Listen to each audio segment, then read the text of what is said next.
Ano nga ba ang tunay na ganda ng kalsada kapag walang dumi ng hayop? Baho! Yak! Tae ba yun?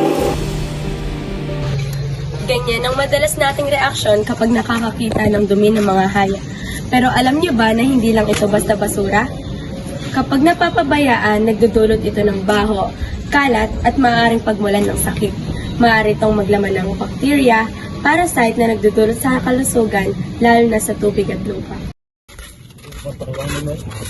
Uy, teka! Uy! Pati ko na natapakan yun ah! Grabe ang baho! Baho? Ay, mga hype nga naman oh. Iyon ang mga nagiging reaksyon ng tao kapag nakakakita sila ng dumi ng hayop. Ngunit, ano nga ba ang mga negatibong epekto nito sa ating kalikasan? Ito ang mga negatibong epekto kapag hindi ito nalilinis. Masangsang na amoy na kumakalat sa paligid at nakakaabala sa mga tao. Pinagmumulan ng bakterya at parasites na pwede magdulot ng sakit tulad ng diarrhea at infection. Nakadumi sa kapaligiran at kapag umuulan, napupunta sa kanal at tubig kaya nagkakaroon ng polusyon. Pwede rin itong pamuguran ng langaw na nagdadala ng germs.